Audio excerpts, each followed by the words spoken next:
There are a handful of citizenships that people in my family are banned from getting. And the reason is, I'm going to tell you a story of one warm evening in June 1994 and how that leads to all the way to today and why my family is actually blocked from getting a handful of different second citizenships, why their options are limited, and how this can affect you. If it's your first time here, my name is Andrew Henderson. I'm the founder of Nomad Capitalist. We're a boutique consulting firm that helps 7- and 8-figure entrepreneurs and investors legally go where you're treated best, from reducing your taxes overseas to having second citizenship to protect yourself and never be a slave to just one country.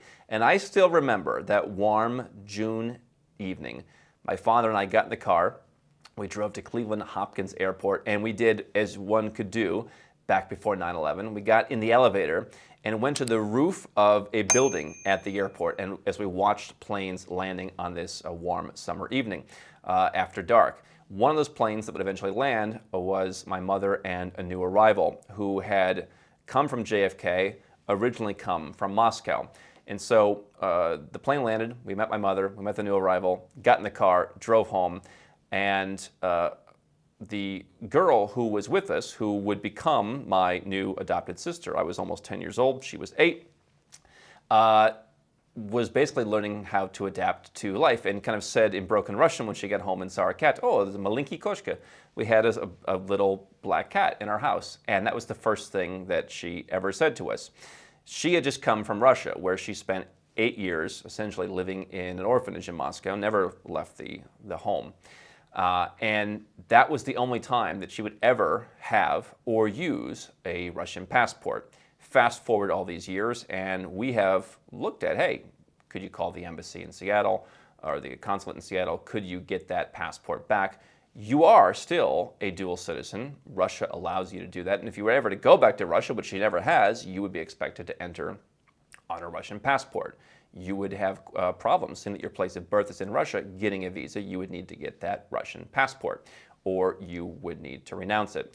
My family went on to adopt 2 other girls who did live outside of an orphanage for part of their life, then were sent to state care and were adopted when they were almost 11 years old. And those 3, as well as my now spouse, are ineligible. The 3 sisters of mine who have long time been American citizens are ineligible for citizenship in Dominica, in Malta, in St. Kitts and Nevis, and in St. Lucia. These countries generally do not allow exemptions for the fact that you may have lived outside of your country for many years. There are restrictions on who can get second citizenship, particularly by investment in countries around the world. And so Venezuelans are not allowed for certain programs. Iranians are widely disallowed. Syrians, Somalis, they've had a very difficult time. There are some programs that say, hey, if you lived outside of your country for 10 years, if you're a permanent resident of the US or the UK or a handful of other countries, okay, we'll accept you if you have no other ties to your country, if you have no financial interest there. Certainly people like my sisters who don't hold Russian passports, have never expressed any interest in going back, don't even really speak Russian anymore. They are, for all intents and purposes, Americans, adopted by Americans. That is their life. And yet, because of that connection, because of the Russian place of birth, because in some regard they still hold Russian citizenship, and because the new trend is that even if you were to renounce your Russian citizenship, many of these programs and many banks now would not take you. There is no way to escape the identity of where you were born. Now, let me be clear. This is not me being a mouthpiece for the Kremlin, as some might say, but I think there's some nuance required here. You can be against a war. You can say that maybe certain people should have to pay a price, and yet realize how crazy it's gotten that people who have lived in the United States, a country that has been widely supportive, for example, of Ukraine and the current Russia-Ukraine war, people who have been there and that is their identity, are still locked out of the system. Now, my sisters, to the best of my knowledge, have no problems doing banking, but I'll tell you, there are people who've come from countries like Iran, become citizens of countries like Canada, and still at times have, in years past, had trouble getting or keeping accounts at local banks. We have people that we're aware of who are Russian citizens or were born in Russia. Again, in some cases, wanted to get rid of it. They've become naturalized in Europe. They are Europeans. In some cases, they've spent their entire lives there, and now banks are asking them, hey, why don't we close your account because you have that Russian place of birth? Even if you are going to a country like Georgia, we've told you to open bank accounts in Georgia as an option, potentially for your tunnels. Even if you are Georgian whose parents happen to, perhaps during the collapse of the Soviet Union, go to Russia for work and give birth to you there. If you have that Russian place of birth, even as a Georgian citizen, the banks will now harass you. I've seen that personally. They will say, here, sign this declaration. Putin is a war criminal. You might agree with that. You may be happy to sign the declaration, but there is definitely some discrimination. And this is not me saying, hey, I'm on one side of the war, because I came out very strongly at the beginning of this war.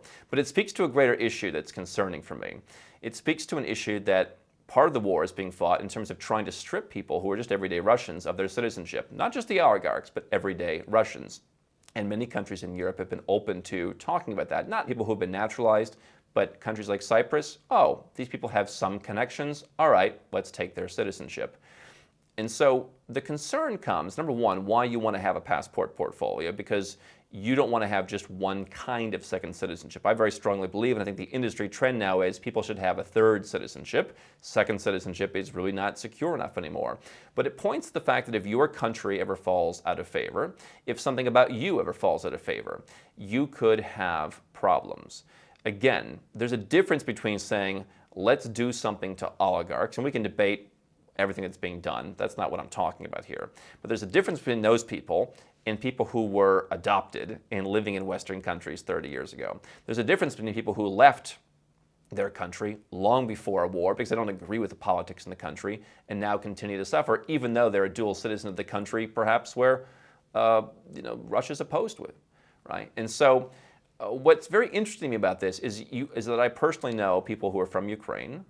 We know a lot of people from Ukraine, and obviously most of them are against what's happening. One or two of them are actually on the side of Russia, and yet they are widely welcomed everywhere in Europe because there's this blanket thing that if you have a Ukrainian passport, and as long as you weren't born somewhere else, hey, okay, great, show of solidarity.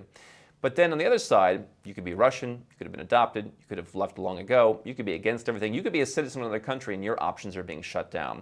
This isn't just about Russia, and it's not just about Russians. It's about people from countries that fall out of favor with the West, countries that fall out of favor. And so if you want to go to another country and get a second passport, understand, listen, if you were born in the United States, you're always going to be asked questions about why you were born there, and if you're a U.S. citizen when it comes to opening a bank account.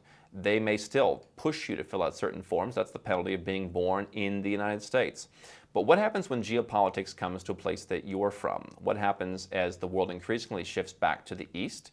We've talked about how the 10 largest economies in the next decade or two are going to look a lot different than they do now. The West is going to have less of an influence. And what happens when freedom comes to places that maybe aren't as westernized, and they say, oh, Americans, yeah, we don't like that. Or, oh, we've heard stories about after Brexit, certain banks don't want even UK citizens. What happens when that starts happening to your ability to get residence and citizenship? It's happening to folks and has been happening to folks for years. Again, people from places in the Middle East, people from Iran, people from Africa who had nothing to do with the problems in that country, maybe are totally opposed to what's going on. They've made their money somewhere else, and yet they're still locked out. Now it's happening to folks from Russia, and who will it happen to next? I believe this is a very strong case for having a diversified portfolio, and not only relying on other countries that are like yours. You can be a U.S. and Canadian dual citizen. It's probably going to make your taxes more difficult in many cases, depending on where you live. But that's not really true diversification. If you can get both, by all means get both. If you can be Australian and New Zealand, as we've talked to folks recently who have that, hey, why not? It's an extra option. If you can be British and Irish or British and French, by all means do it. But don't believe that's being diversified, because there may come a time when where you're from or what you stand for or what your career is or what your business is falls on the wrong side of some decree, and suddenly, for no reason whatsoever, you're lumped in with people who are nothing like you, who maybe have done something wrong, who are fallen out of favor, and you just get some kind of blanket ban. I want you to have your money in different places. I want you to have residence in different countries. If you're in the West, get a residence permit in Asia. Get a residence permit in Latin America. Get a place that's out and it's different. Work towards citizenship. Have citizenship in a Caribbean country. Have citizenship in a country where perhaps they are not as judgmental. And I'm not saying that certain things shouldn't be judged. I am not taking a stand on a war, but I'm taking a stand on the need for nuance and the slippery slope that this could eventually affect people like you. your access to capital, your access to freely travel, your access to be welcomed. This is why you need a diversified portfolio that's not entirely focused on one part of the world. Because while shutting out bad actors is one thing, making blanket statements about people who have nothing to do with the country, to me, is a step too far. And you want to be prepared for the chances that can apply to you, especially as the world changes in directions that none of us can entirely predict.